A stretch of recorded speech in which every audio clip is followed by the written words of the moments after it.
जोरंदा महिमा गादी में पहुंची शून्य महाप्रभु को उपासना करने सहित आशीष भिक्षा करचंती मुख्यमंत्री मोहन माझी।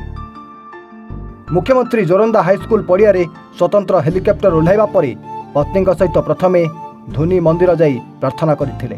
पर भजन मंडप बकलधारी महिमा सन्यासी सहित जोरंदा महिमा गादीर उन्नतीकरण बाबद आलोचना करथिले। पर मुख्यमंत्री गादी मंदिर जाई झाड़ दीपरे आहुति देवा सहित शून्य महाप्रभु निकट में आशीष भिक्षा करथिले। महिमा अलेख ध्वनि रे प्रकम्पित होइतिला जोरंदा महिमा गादी मंदिर दलक उपासना पीठ जाई प्रार्थना करने सहित सान मठरे कौपुनीधारी महिमा सन्यासी सहित नूतन उपासना पीठ निर्माण सहित विभिन्न उन्नतीकरण कार्य बाबद आलोचना करथिले मुख्यमंत्री मोहन माझी। पर गादी मंदिर पार्श्व एक सभारे जोग देइथिले। गत सरकार एही पीठ पाई 160 कोटी टंका घोषणा करथिले मध्य कार्यकारी कले नाही, बरं कौपुनीधारी महिमा समाजर उपासना पीठ को भांगी देइथिले, जहाकू क्षोभर सह मुख्यमंत्री को जणाइबा सहित नुआ करी पुणी उपासना पीठ निर्माण पाई निवेदन करिथिबा कहिसंती मुख्यमंत्री। डीपीआर प्रस्तुत हेबा परे महिमा गादीर संपूर्ण विकास पाई जहाँ आवश्यक पड़िबो आम सरकार जोगाई देबे बोली कहिसंती मोहन। पूर्व सरकार करिथिबा घोषणा ठारू आहुरी अधिक उन्नति करिबा पाई मुख्यमंत्री प्रतिश्रुति दैछंती। या सहित जोरंदा को ब्लॉक हेउ किंबा एनएसी हेउ फांडी को थाना रे रूपांतर बाईपास निर्माण डाक्तरखानार कलेबर वृद्धि आदि करने को खूब शीघ्र डीपीआर प्रस्तुत कराଯିବ बोली मुख्यमंत्री प्रकाश करछंती।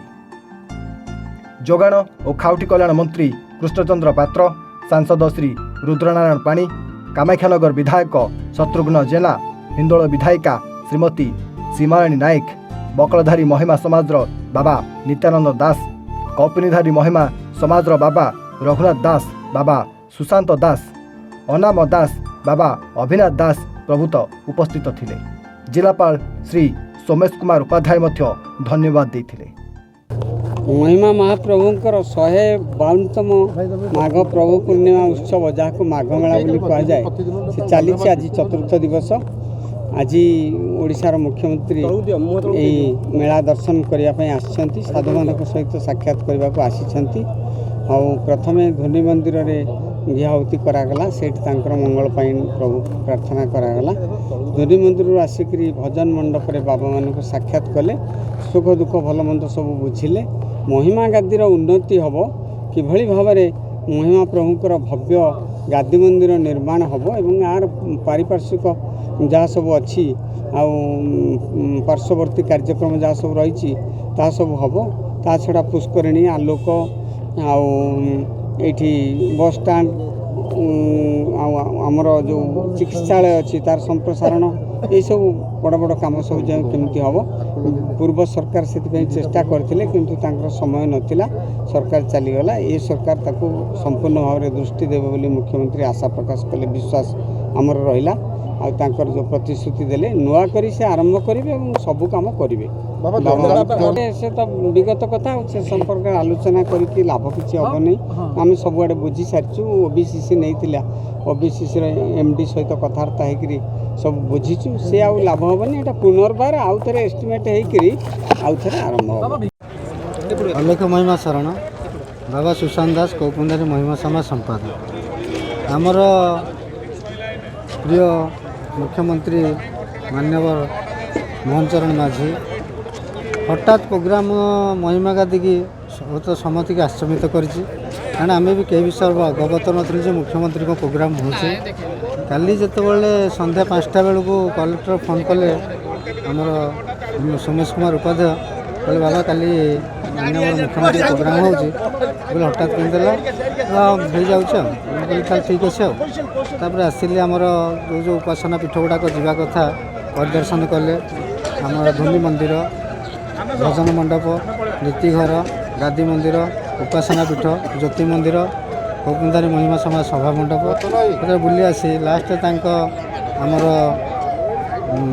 खाद्य जोगाण मंत्री कृष्णचंद्र पात्र, हिंदोल विधायक श्रीमती सीमाराणी नायक, आमर कामाख्या विधायक शत्रुघ्न जेना सब उपस्थित रही महिमा गादी आसन अनेक अनेक शुभेच्छा और धन्यवाद।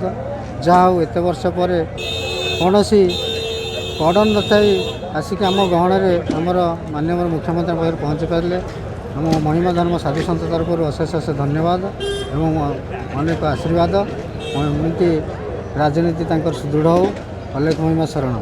ଆଜି ଏ ଜୋରନ୍ଦାର ଏହି ପବିତ୍ର ପୀଠକୁ ଆଜି ମୁଁ ଆସିକି ମହିମା ଗୋସାଇଙ୍କର ଦର୍ଶନ କରିଛି